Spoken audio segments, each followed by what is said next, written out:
Salut à tous les amis, j'espère que vous allez bien. Je sais que le cadre comme ça en extérieur, ça vous manque un peu, mais vous le savez très bien. Depuis le confinement, malheureusement, on est tous bloqués chez nous. Donc là, j'ai profité de faire ça dans mon immeuble. Donc vous allez souvent entendre des enfants hurler, courir et faire du bruit. Donc je m'excuse à l'avance. En tout cas, j'espère que vous allez bien. Aujourd'hui, on va parler un peu quel Realme choisir de nos jours. Voilà, parce que Realme ont présenté dernièrement le 6 Pro et le X50. Donc un entrée de gamme, milieu de gamme plutôt, et l'autre milieu haut de gamme. Voilà, on n'est pas sur du luxe, on est sur un truc très bon. On va voir à peu près les détails entre les deux. C'est pas vraiment un fight, vous l'avez compris. C'est juste histoire de vous aider à bien choisir votre produit. Premier truc qu'il faut savoir, c'est que les deux smartphones sont vraiment excellents. J'ai été assez surpris par Realme. Je m'attendais à une qualité un peu moins bonne, mais en réalité, ce n'est pas le cas. C'est vraiment de super bons produits. Ils ont des défauts, mais ils ont beaucoup de qualité aussi à mettre en avant. Et c'est ce que je vais faire dans cette vidéo. Déjà, pour commencer, le design, franchement, c'est assez bien fini comme vous pouvez le voir. Le Realme X50 Pro, il est assez bien fini avec son côté un peu rouge. L'autre, ça fait un peu plus effet plastique, alors que c'est pas le cas. Comment expliquer ça? On a un petit revêtement en verre qui fait comme une espèce d'éclair. Je sais pas si vous arrivez à le voir ou pas.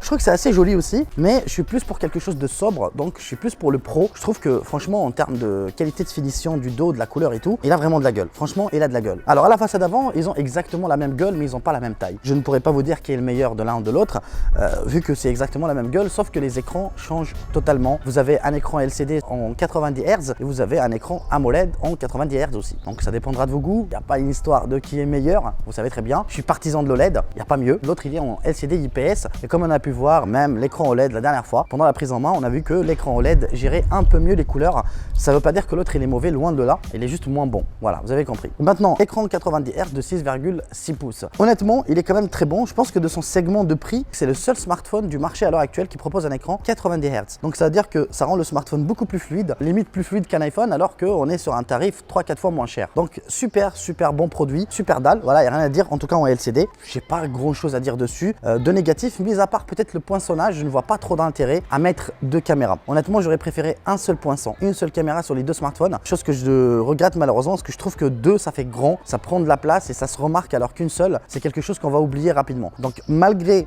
quasiment 2-3 semaines d'utilisation, c'est quand même quelque chose qui me gêne, mais ce n'est pas non plus extrêmement gênant, c'est déjà beaucoup mieux. Par exemple, qu'un notch, voilà, largement supérieur. Le X50 Pro propose un lecteur d'empreintes digitales sur l'écran. Le 6 Pro propose un lecteur d'empreintes digitales latéral sur le côté. Et les physiques, il n'est pas sous l'écran. Alors voilà, ça dépendra encore une fois de vos goûts, mais je préfère encore une fois le lecteur d'empreintes digitales sous l'écran parce que l'OLED le permet et le LCD le permet pas. Bien sûr, c'est un lecteur d'empreintes digitales haptique, hein. On n'est pas sur un truc à la Samsung, on est sur un truc qui va, disons, lire une image. Maintenant, sous le capot, bien sûr, tout va se jouer sous le capot et ça explique largement la différence de prix. Sachez que bien sûr, le Pro se débrouille très bien parce qu'il est équipé du Snapdragon 720G. Donc c'est un Snapdragon milieu de gamme qui est étudié pour le gaming. Il est assez puissant. Il peut gérer tous les jeux que vous souhaitez sans aucun souci. Donc normalement, vous n'aurez aucun problème. Bien sûr, de l'autre côté, vous avez un Snapdragon 865 qui est gravé sur 7 nanomètres contre 8 pour l'autre, qui fait partie des meilleurs du marché en ce moment, voire le meilleur peut-être. On va dire parmi les meilleurs. Voilà. Et franchement, il est extrêmement puissant. Il fait tourner tous les jeux sans aucun souci. Sur ce point, ça explique un petit peu la différence de prix quasiment x2. Vous avez des performances très haut de gamme, vous avez un écran AMOLED. Voilà, vous l'avez compris, ce n'est pas un comparatif, c'est juste vous diriger vers quel smartphone. Vous avez du 6 Go de RAM, si je ne me trompe pas, sur le Realme 6 Pro et vous avez du 8, du 12 sur le X50 Pro. Pour le moment, on a une très belle fiche technique, mais tout n'est pas parfait et malheureusement, le point négatif selon moi arrive directement dans l'appareil photo. Que ce soit le X50 Pro ou le 6 Pro, je trouve qu'ils se débrouillent cordialement bien. Je sais pas si ça se dit ou pas, mais c'est honnête, c'est pas fou. Il y a largement mieux, largement. Ceci dit, j'ai déjà lu vos commentaires et tout. Je sais qu'il y a apparemment une mise à jour qui va améliorer ça. Aujourd'hui que je fais ce test, malheureusement, je n'ai toujours pas reçu cette mise à jour. Donc, je pourrais pas vous dire est-ce que c'est largement supérieur ou pas. Mais à l'heure actuelle, honnêtement, je trouve que c'est pas fou, quoi. C'est vraiment pas fou. Alors, pour le X50 Pro, déjà, la stabilisation, elle n'existe pas en 4K, elle est uniquement en Full HD. Donc, je trouve pas ça fou, honnêtement. Et la photo aussi, entre les capteurs, il y a une grosse différence de couleur entre un capteur et un autre, que ce soit le grand angle ou le zoom. Je trouve que c'est un peu, voilà, on aurait espéré mieux, mais pour un smartphone à 750 €, j'aurais préféré un peu plus de travail sur la photo. Ce n'est pas un défaut en soi, parce que je pense que Realme se sont concentrés sur l'essentiel et se sont dit que ce sont des smartphones puissants. C'est de loin le OnePlus killer. Donc en gros, je pense que leur défaut, le défaut des deux smartphones, comme vous pouvez voir maintenant dans le comparatif, ils sont assez proches en photo, même s'il y a un petit avantage pour le X50, ce n'est pas non plus incroyable. Je sais pas moi, c'est pas un iPhone ou le dernier iPhone ou le dernier Oppo ou le dernier Xiaomi Mi 10 Pro par exemple, ou ou je ne sais pas qui d'autre, ou le Google Pixel. Ce n'est pas quelque chose d'extraordinaire, que ce soit en photo comme en vidéo. On n'est pas sur des smartphones gamers et pourtant, au niveau photo-vidéo, c'est pas ça. Maintenant, je me répète, parce que je ne veux pas être injuste avec la marque, sachez qu'il y a bien sûr une mise à jour qui a été déployée en Inde et apparemment qui améliore largement la différence de vidéo, de photo. Malheureusement, je n'ai pas pu encore la tester. Allez regarder, il y a plein d'autres tests qui vous démontrent est-ce qu'il est bon ou pas. J'ai fait comme j'ai pu, voilà.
Alors maintenant pour l'interface, je vous avoue que c'est une belle interface. Moi j'aime bien, vous avez un tiroir d'applications, vous avez des icônes qui sont rondes, qui rappellent un petit peu l'interface de Google. En gros, c'est pas mauvais, c'est pas parfait non plus, donc parce que vous avez beaucoup de ce menu. Mais honnêtement, moi l'interface, je lui mets un 9 sur 10, hein, j'ai pas eu de soucis. Je suis pas non plus un hyper fan comme vous le savez très bien. Hein. Je trouve pas que c'est obligé d'avoir un tiroir d'applications ou pas, mais pour les personnes qui aiment bien, je pense que vous allez bien aimer. Franchement, c'est une très belle interface. Et sur les deux, voilà, il n'y a pas de différence entre les deux. C'est vraiment, ça tourne très bien, c'est fluide, c'est rapide, rien à dire dessus. Voilà, ça c'est un très bon point. Pour l'expérience, je pense pas que vous allez vraiment trouver ça mauvais. Voilà. Après pour le suivi mise à jour, encore une fois, ça je ne saurais pas vous dire. Voilà, c'est la première fois que je teste et je n'ai pas assez de recul sur du Realme. Après ça a l'air, voilà, parce que c'est une marque qui est arrivée il y a 2 ans en Chine. Je pense pas que ça soit mauvais. Voilà, je pense qu'ils vont s'améliorer avec le temps, c'est sûr, mais ça n'a pas l'air mauvais. Voilà, franchement, au niveau soft, ça n'a pas l'air mauvais. Maintenant, alors niveau batterie, je vous mets les ampères ici. Vous avez du 4200 ici, si je me trompe pas, et vous avez du 4000 ici. Voilà, 4000, 4200. Je suis pas sûr si je me trompe, je vous mets les chiffres exacts ici. Niveau batterie, en toute honnêteté, ils sont assez proches. Sachez qu'il y a une charge 30 watts sur le 6 Pro. Vous avez une charge 65 watts sur la version X50 qui vous permet, attendez, parce que c'est incroyable, je vous l'ai montré déjà, ça vous permet quand même de recharger le téléphone en 30 minutes.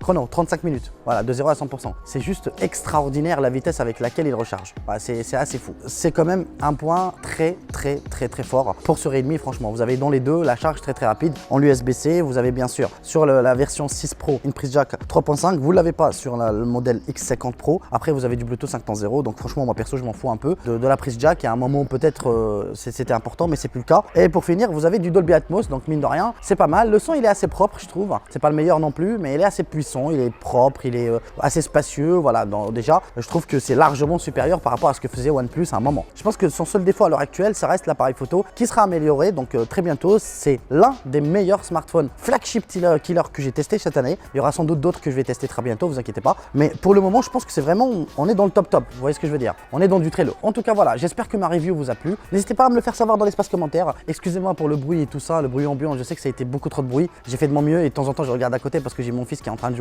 Bref, prenez soin de vous et à très vite pour une nouvelle vidéo. Allez, adios.